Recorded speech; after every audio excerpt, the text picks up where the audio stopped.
soldiers, that we are there to degrade the Russian army and destroy their equipment, and it's a chance to do it without American lives. And I say, well, you're gonna expend to the last Ukrainian to destroy the Russian army. I mean, that is just falsehood. And am I right? Oh, it's absurd. Yeah. If anything, this war has made Russia much more powerful than it ever was before. Certainly in purely military terms, there are 750,000 troops now in Western Russia, in and around Ukraine. About 300 plus thousand are simply sitting in reserve, waiting to be told what to do. We also know that the mobilization of the original 320,000 or 340,000 reservists never really stopped. Mm-hmm. That partial mobilization has continued. I've got friends that are telling me that men in universities and technical schools are being pulled out as we're speaking, and are showing mm-hmm. up to be mobilized and trained and sent into action. I think the plan is to go to 1.2 million. So that means probably another 400,000 to 500,000. And recently there was an announcement that the Duma was considering legislation to mobilize another 500,000 troops. Now, to this has to be added the fact that Russia has either discarded or used up its older equipment and is now issuing brand new equipment. Mm-hmm. And their missiles or rockets or artillery ammunition, their stocks are enormous. Their factories are running 7 days a week, 24 hours a day, churning out whatever is required. So Russia is now this looming military power that it was not in February of 2022 at all. And again, when he went in there, Putin went in with a small force. He was really trying to get people's attention because he concluded, well, nobody believes me when I keep telling them, and I've been telling them for 20 years, don't move NATO closer to Russia. Yeah. We won't tolerate missiles in eastern Ukraine that can attack our deterrence, our nuclear deterrence, as well as our cities within the space of a few minutes. We're not going to do it. We don't like the biolabs that you put in there. What are they for? The 23 or 24 biolabs that we funded under very strange circumstances. And why are you raising this giant Ukrainian army of almost 400,000, giving them all this NATO equipment? What's your intent? Well, obviously it's malicious. And clearly they got tired of the fact that the Russians were killing civilians, that is, Russian civilians in Luhansk and Donetsk, the so-called breakaway republics. They killed something in the neighborhood of 14,000 people after 2014. I mean, we could go on and on and on, but the bottom line is what happened should not have surprised anybody in the West. But the big lie is that somehow or another this was inevitable and the Russians want to march all the way to the Atlantic. Well, no, I don't see much evidence for that. I never saw any evidence for it before. But now you've got an army that's certainly large enough to do whatever is going to be asked of it. And we should pause and think about that very carefully. So I would think that seeing the Russians commit on the scale that they have and improve as much as they have very, very quickly to become very competent, we ought to be saying, hey, let's bring this to an end. Let's stop this monster from growing any further. It's sort of like one of these horror movies, from the 1950s. First, you have the tail of the giant reptile. Then overnight, this thing becomes a huge Tyrannosaurus Rex. Well, Tyrannosaurus has grown up in Russia and it's getting bigger. But nobody seems to think about that. Everybody's worried about, well, I can't just say we were wrong. How do we admit we were wrong? This is the thing that's so nice about Trump. He's always been against this from the beginning and always warned against it. He was dead right. And of course, they've accused him of being a Russian puppet, as they've accused me of that. It's all nonsense. Now you have RFK Jr., who very intelligently has said, this is not in our interest. We want peace. We want to get along with the Russians. Hey, gosh, what an idea. So we do have some sane people now, but they're the only ones. I haven't heard anybody else say that. What do you think is behind this in your estimation? I mean, I have my ideas. I think it's to weaken us for whatever. China wants to do in other theaters. That's one goal. But what do you think is the reason? Is it just incompetence? I can't believe that. I think there has to be some agenda. Well, as I point out very often, I think we have government by donors. Mm-hmm. I don't think our government in Washington really is very responsive to the population and its needs. If it were, we wouldn't have open borders. If it were, we wouldn't have millions and millions of people pouring into our country about whom we know nothing. we wouldn't be doing a lot of the things that we're doing right now. Some of these things are being done by omission. Don't enforce the law. Would we release hardened criminals onto the streets of our major cities to murder people? I don't think we would. What are we doing about the drugs? Everybody mentions fentanyl. They complain about China. Well, first of all, China is a nation of 1.4 billion. Just imagine that. You wake up every morning and you're the emperor, Xi. He's effectively the Chinese emperor. Right. And what's your number one concern? Them. This place together. Yeah. You know, and wonder whether or not by the end of the week you're not going to be on the scaffold someplace because they're tired of you and want something better. That's Chinese history for the last several thousand years. They're not interested in expanding, and they certainly don't want to invade Taiwan. And I don't think they'll have to. I think the Taiwanese will ultimately say, sure, we'll reunify. This is how it'll happen. This is what we want, and they'll get it, and it'll be over with. But we seem to jump from conflict to conflict. And the only thing I can think of is that in Russia in particular is very, as we all know, rich in resources. It has an abundance of food and minerals and oil and gas. And then you have a lot of sort of despicable characters that have come out of London and New York City that want to go in and steal it or get control of it. So I'm sure there's a certain amount of that. I mean, there's a book by this man Browder called Red Notice. Yeah. It's a terrible book. I mean, when I read it, the only thing I could think of was at the end, if I were Putin, I'd have shot this man myself, because all he was there to do is rape and pillage Russia. So I think that's part of it. And then the other part is that Washington is aware that it's in decline, largely as a consequence of its own stupid actions, but they don't want to give up on anything. In other words, if you go back and look at the British Empire did not fall apart until their debt to GDP ratio was 240%, and they could no longer afford to stay in India, the jewel in the crown. Then suddenly from 1947 onwards, everything collapses, falls apart.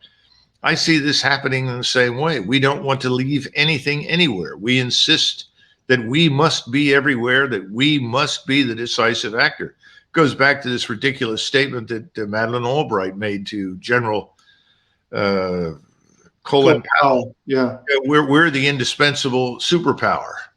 You keep talking about this great army. Well, why can't we use it? Yeah. In other words, the idea that you maintain forces as a strategic hedge against the possibility that you may have to fight a major war you'd rather not fight. So on the one hand, it's supposed to deter, but if you have to fight, you've got the core that you can rapidly build upon and fight the war. It was never designed, none of our forces were designed to be used relentlessly all over the world in pursuit of all sorts of missions that don't make any sense, that have nothing to do with our national security. So here we are. I wish I had an easy answer, but I think the American people need to understand something. The people in Washington that are governing are not really interested in you. Now, wake up. Yeah. This is not about Democrats and Republicans anymore. And that's the nice part about seeing RFK Jr. show up on one side and Trump on the other, because they can both agree that America and its interests must come first. I'll support and serve in any administration that takes that position, because it's so foreign to Washington, D.C. For sure. Let's switch gears for a minute. We got real problems in DOD to talk about that. I feel like a lot of these officers need to be held accountable for their behavior. What are your thoughts about that? Well, if you try to hold them accountable, they'll stand up and tell you, well, I did what I was told. And let's face it, the way you get to the top is by questioning nothing and swearing unconditional obedience to dumb ideas.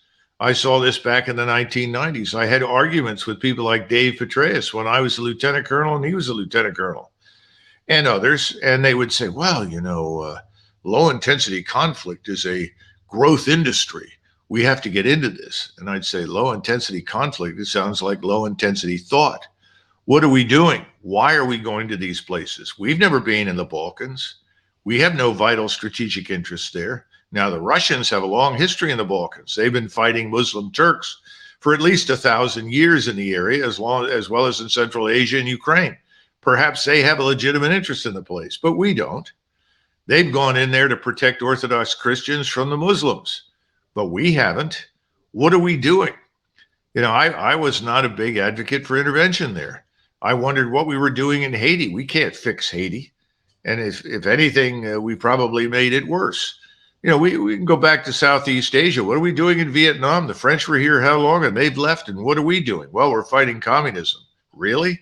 Looks like a civil war, but nobody wanted to go there. And everyone was a communist being directed from Moscow, which was never true, as we all know. So this is not going to end until Americans finally say enough. But let's face it, Todd, how many Americans know where Ukraine is? How many Americans know what's happening and care? It's a huge problem. Well, that's why we're doing this show. Hopefully, we'll change a few hearts with this one episode. So, last subject: service academies. I'm an Air Force grad. You're a West Point grad. We got major problems there. You were on the board of visitors at West Point, I believe, for a month. Biden fired everybody Trump appointed. Yeah. How do we? I mean, there's serious Marxist infiltration at these institutions. How do we combat this? Well, there are a couple of things that had to be considered. Number one is West Point is a cadet school modeled on the cadet schools in France under Napoleon. Mm-hmm. So is VMI. I went to Virginia Military Institute for a year. They were modeled on the École Polytechnique in Paris. Mm-hmm. Now, the question is, what are we trying to turn out? Because historically, for hundreds of years, West Point turned out engineers who were desperately needed in the 19th century as the country grew and expanded. Is that what we need now? Do we need 4-year cadet schools, 4-year colleges that are going to give everybody a bachelor's in something? Used to be Bachelor of Science, which was at least demanding. Now it's a bachelor's in whatever, I guess. Is that what we need? Or do we need something else? Do we need a West Point? I think we do. Do we need Annapolis? I think we do, but perhaps not quite what they're doing now, and perhaps not for 4 years. Mm-hmm. But if you say that, everybody has a heart attack. Well, that's the way it's always been. Well, a lot of things used to be a certain way, and we got rid of them. We used to have firemen on locomotives. Well, we don't have firemen on diesel trains anymore. So we have to take a look at what it is that we're doing, because you spend a lot of money on it. And then we have to look at the people that graduate. How are they performing? And are they being retained? Now, retention is a huge problem. And as I tell everybody, and I'm sure you can identify with this, if you tell everyone who might join you in the military that right over here in the corner is Susie, who weighs all of 110 pounds. She's a very nice girl. And by the way, there's nothing you bring to this organization that Susie can't also give us. So what do you do if you're 18, 19, 20, 21-year-old man who is intelligent, moderately, or at least hopefully athletic? You're the kind of person that likes competition. You're looking for a challenge in life. You want to validate yourself, prove that you're a man. And now you're being told, well, look, what are you?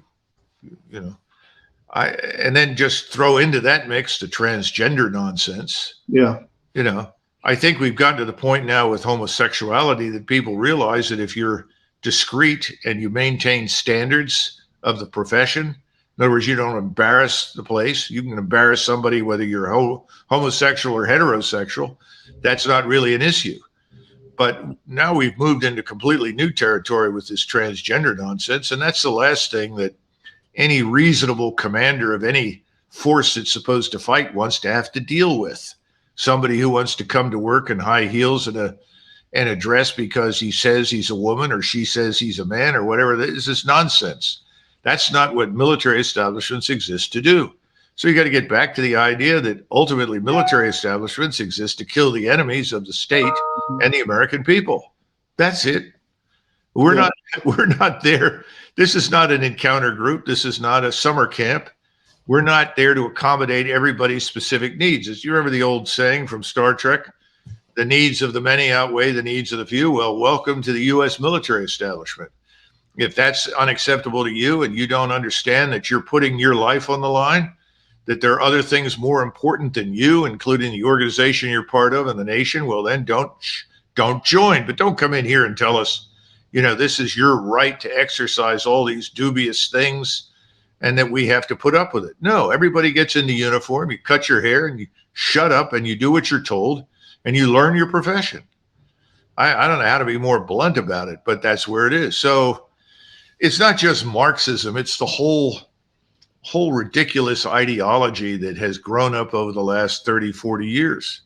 And, so I once testified in front of the Service Armed Services Committee, I think it was the Airland Subcommittee, and a senator interrupted me and he said, Colonel McGregor, I haven't heard you mention women in command on the battlefield. Do you think that women don't belong in combat? I said, yes, sir. Well, you could have heard a pin drop in the room. Everybody was looking to see what happened next. He said, well, why not? What's your objection? I said, 5,000 years of recorded human history. Mm-hmm. I disagree with you. On the basis of what, Senator? Come on. This is all political feel-good nonsense. Does nothing for our national military capability. And if you look at the Russians and this war in Eastern Europe or Eastern Ukraine, that's war. Hundreds of thousands of people are wounded and killed, especially if you're not well equipped, not well organized, not trained, and not ready to fight. So if that's what you want, hey, knock yourself out. I don't.